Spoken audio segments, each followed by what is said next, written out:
They told me the graveyard shift would be quiet.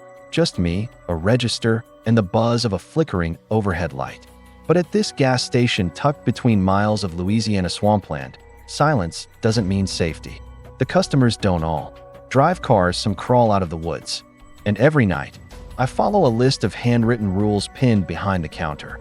Rules like, don't make eye contact with the man in the black hat after 2:13 a.m. I broke one last night.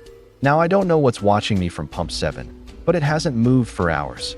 Asterisk, I first stumbled upon the job listing on a yellowing corkboard in the back of a bait shop off Highway 91.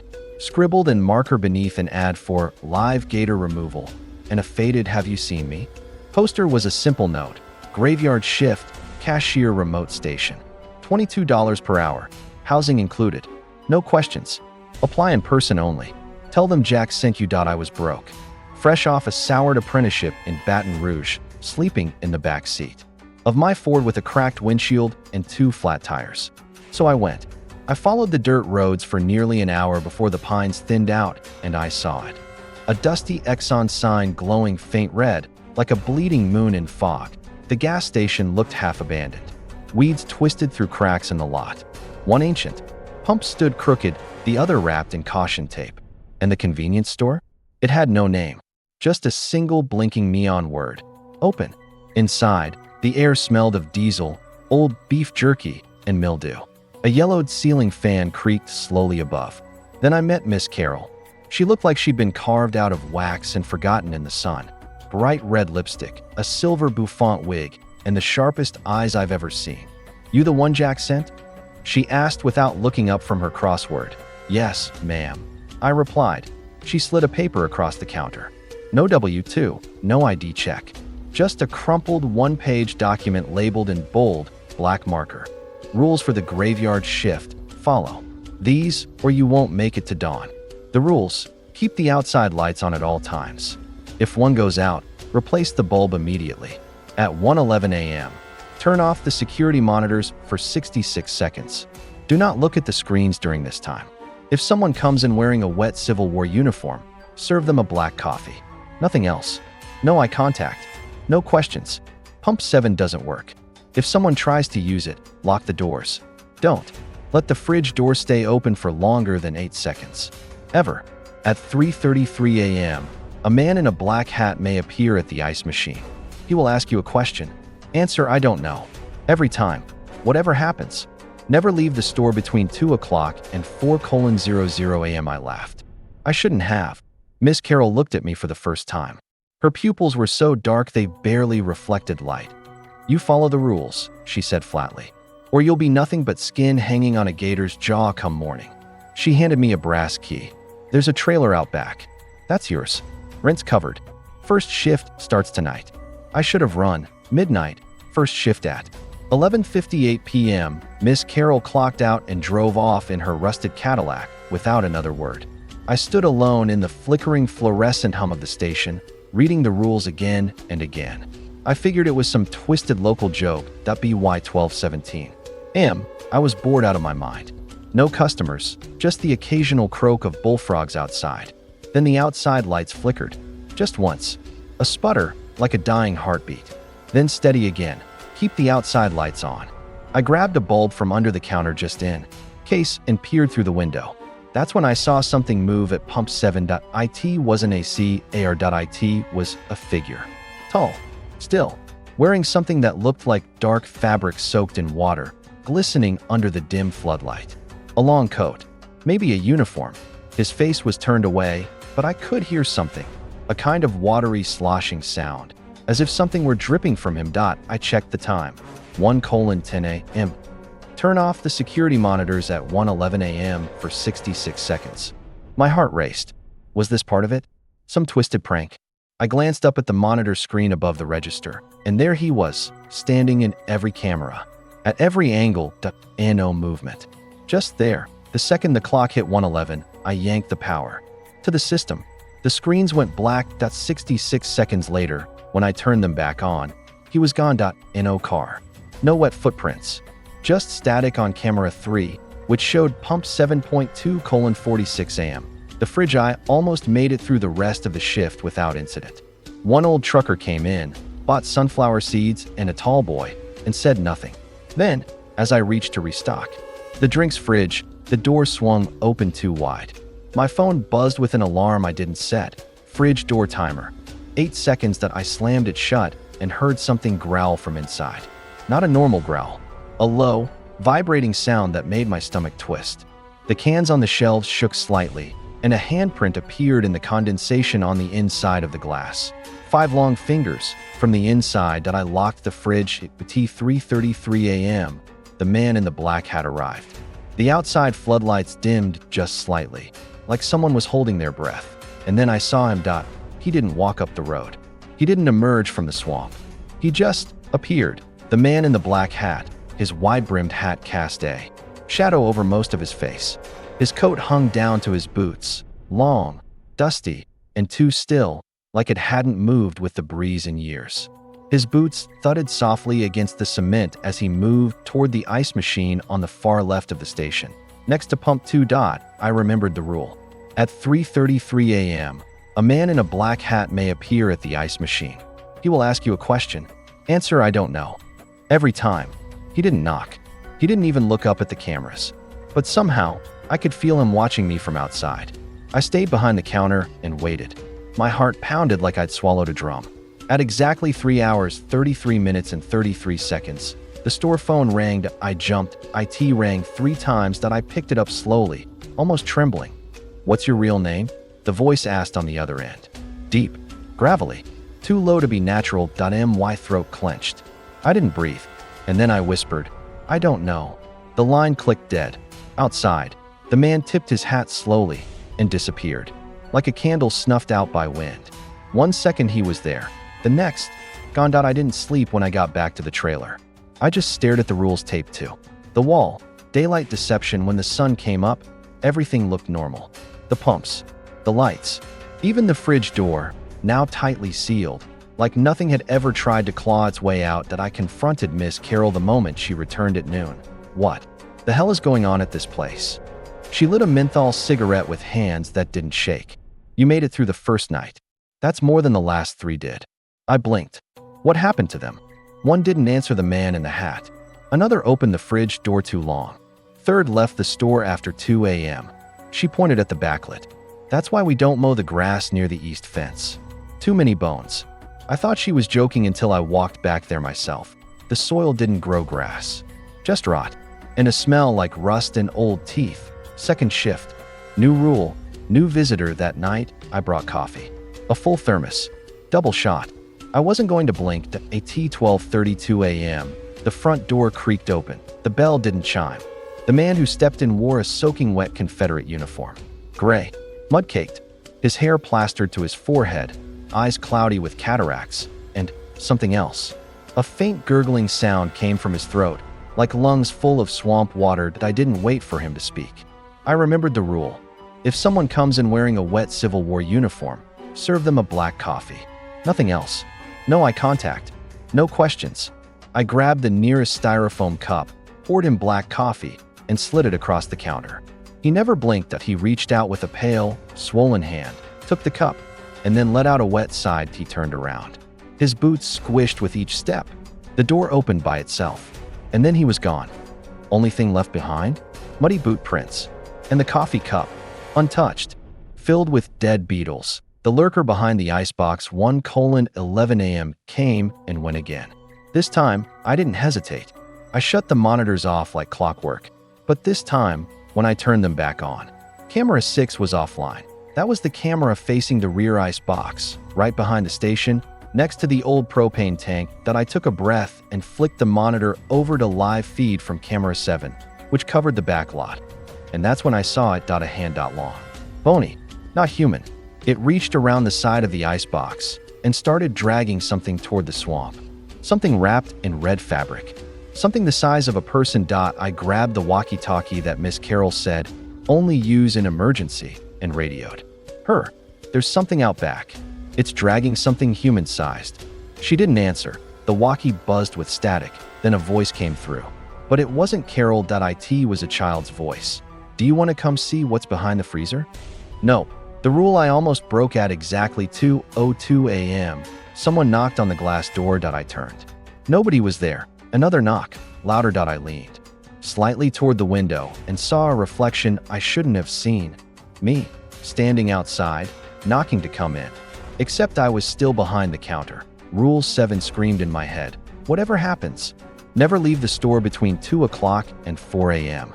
The reflection of me waved once, then started melting. My face dissolved. My skin sloughed off like wax and fire. Beneath the surface was something wrong. It had too many teeth, and all of them smiled. 4:00 a.m. Dawn's warning. When the sun started to rise, the lights in the gas station buzzed like a swarm of angry hornets. A loud pop echoed from the overhead fluorescents, and one of the bulbs exploded. Glass showered the counter. And just like that, everything went still. But on the monitor, camera 3 still showed Pump 7. And standing there, not moving, was the same figure I saw the first night. This time, though, he was closer to the camera, closer to the station. His mouth opened slowly, and though no sound came through, I knew exactly what he was saying. You broke the rule. The moment those words echoed in my head, though they hadn't been spoken aloud, I felt the temperature in the station drop. Not just a chill, a void, like the heat was being sucked out of the air, the way light disappears into a black hole. My breath fogged the window. The lights flickered again. A single bulb popped, showering sparks onto the floor. I backed away from the monitor, staring at the image on camera 3. The man at Pump 7 hadn't moved. Not an inch. And yet, on every other camera, he was closer. Camera 2 showed him by the propane cage. Camera 5 showed him at the front door. Camera 6 showed his face, just inches from the glass. But Pump 7, still standing there, perfectly still. I shut off the monitors. The rules didn't say what to do if you broke one, they just said not to, and I'd broken rule number 1.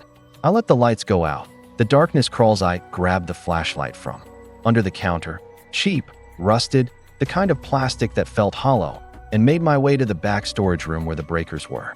I'd never been back there before. The door was steel, painted white, and locked with a bolt that looked like it hadn't been moved since the 80s. But as soon as I touched it, it creaked open on its own. Cold air poured out. I stepped in. Rows of shelves stretched far longer than they should have, more than the building could logically hold. And they weren't stocked with candy, toilet paper, or oil filters. They were filled with strange items. A glass jar with a human tongue floating in black syrup. A VHS tape labeled "Play at 4:44 a.m. only." A child's shoe, burnt, still smoldering. Dozens of name tags, all read "Night Clerk," all crusted with blood. The light from my flashlight flickered, then went out. The thing in the back room. In the dark, I heard breathing. Ragged, wet, like lungs filled with swamp water and gravel. I backed away, arms outstretched, feeling for the door. The breathing got closer. A hand touched my shoulder, but it wasn't human. The fingers were long, sharp, cold as meat pulled from a morgue freezer. And then a voice whispered in my ear, a voice I felt inside my bones. Turn around, clerk. I didn't. I ran. I slammed the door behind me, bolted it, and sat on the floor shaking. I stayed there until the sunrise. The day after, Miss Carroll's confession. I demanded answers. And this time, Miss Carroll didn't act coy. She led me behind the counter, opened a hidden drawer beneath the cash register, and pulled out a box of old photos. Each picture was of a gas station clerk, smiling, wearing the red vest. Each one ended in a newspaper clipping. Local man vanishes in storm. Last seen at gas station. Employee missing. Only shoe found in Bayou. Family seeks justice after son's disappearance. Carol tapped the photos with her long red nail. Every one of them broke a rule. I stared at her, suddenly realizing something I hadn't before. But you've been here for decades. Why haven't you disappeared? She smiled, showing more teeth than a human should have. Because I wrote the rules. Midnight visitor that night. I considered not showing up, but my truck wouldn't start. The tires had slashed themselves clean through. And when I tried to call for help, my phone only displayed one word: obey. So I walked the path from the trailer to the station, through the fog-thick air. The crickets weren't chirping. The frogs were silent. Even the wind felt like it was holding its breath. At exactly 12:01 a.m., someone rang the bell at Pump 3. But when I looked outside, There was no one. Only a mirror. 7 feet tall, old, its frame made of barbed wire and bone. And in the reflection, the gas station wasn't behind me. It was a swamp, a rotted pier, and something was standing at the edge. Me. Only not me. A version of myself without skin, with black eyes. Grinning. It lifted its hand, pointed at me, and whispered something I couldn't hear, but understood. You're not supposed to be here.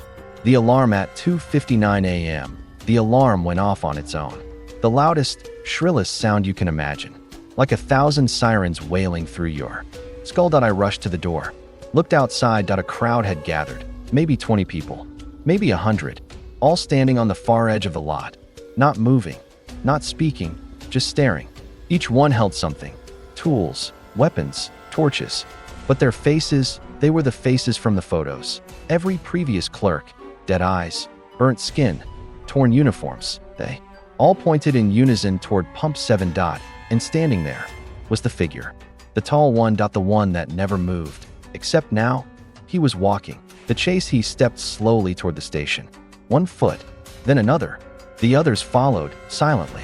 I turned to run, but the back door wouldn't open. The windows were gone, replaced with mirrors. And every mirror showed me being dragged across the ceiling by something unseen. Screaming silently. I screamed aloud. The register exploded in sparks. The lights went dark, and then the bell above the door rang. Ding ding. Someone had come inside the room. Beneath the store, I don't remember falling, but I woke up underground. A room. Stone walls, candles lit with black flame, symbols drawn in dried blood. And standing above me was Carol, not old, not human.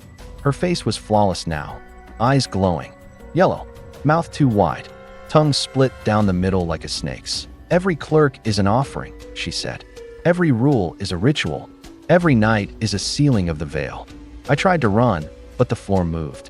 It opened up like a maw, swallowing me whole. The truth of Pump 7 when I came to, I was standing outside a T Pump 7 exactly 3:33 am, and I knew. Pump 7 wasn't broken. It was a door, a rift, an ancient point where this world touched something darker, something older. The man in the hat was its guardian, and now I'd replaced him. It's been 3 days since I disappeared beneath the station, but no one knows I'm gone. No one can know. The moment I stood at Pump 7 and the clock hit 3:33 a.m., something inside me broke. Not like a bone, like a rule. Something old, something fundamental. It cracked, and I saw, not with my eyes, with something else. I saw the truth.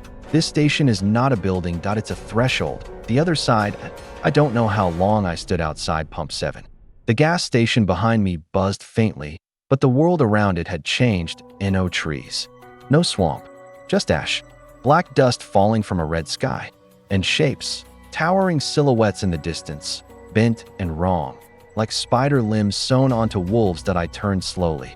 The man in the black hat stood in front of me, but his face was gone, not covered, erased, like reality couldn't decide what he looked like anymore. And yet, I heard him speak again. The price of a broken rule is a life repurposed. Then he stepped into me, not around me, not past me, into me, and I became something else. Welcome, clerk. I awoke inside the store. Everything looked normal. Coffee brewing, radio playing static. But I wasn't in my body. I could feel it moving, but I wasn't the one in control. My hands, now too pale, too long, reached behind the counter and pulled out a new sheet of paper. The rules, but they'd changed. The new rules they read. Do not speak to the clerk unless spoken to first. If the clerk is humming a song, leave immediately. That means he's remembering who he was. At 2:22 a.m., if the mirror shows your back, cover your eyes and do not breathe. Pump 7 is no longer a pump. It's a doorway. Never touch the handle. If you break a rule, you will take his place. He will take your name. There is no last rule. Only endings. I heard the bell chime. A young man stepped inside. He looked tired, desperate, familiar, just like I had. Graveyard shift? He asked. I nodded. I slid the list of rules across the counter. Who built the station? Later that night, I descended again. Beneath the back storage room, beneath the floorboards, past the bones and the black candles, there's a tunnel under the gas station. Dirt and rot, lined with rib cages that once belonged to something not human. At the end of the tunnel is a room. And in that room is a chair. On that chair sits an old man. His skin is paper. His eyes have no pupils. His mouth never closes. He's hooked to 4 bags full of ink. Thick, black, ancient ink. He's the one who writes the rules. Over and over in a ledger that never ends. Miss Carroll calls him the cartographer. He doesn't map land, he maps reality. And each new rule he writes changes the rules of the world. I asked her why. She said, because this place is the last lock on a door that can never be opened. Every rule is a bolt. Every broken rule turns the key. The gas station was never a station. The pumps? Decorative. The cash register? A placeholder. The truth is, this isn't a gas station. It's a seal. A sacred ward, built on a fault line between our world and what came before it. Before stars, before language, before death. The rules keep the creatures out, but only if you follow them. I had broken one. Now I was part of the system. The shattering, it happened on the 4th night. The kid I had trained, his name was Micah, forgot rule 3 at 2:22 a.m. The mirror by the cooler showed his back, not his reflection, his back. He turned. He saw himself, smiling, then screaming, then melting into glass. I rushed to the back, heart pounding. But it was too late.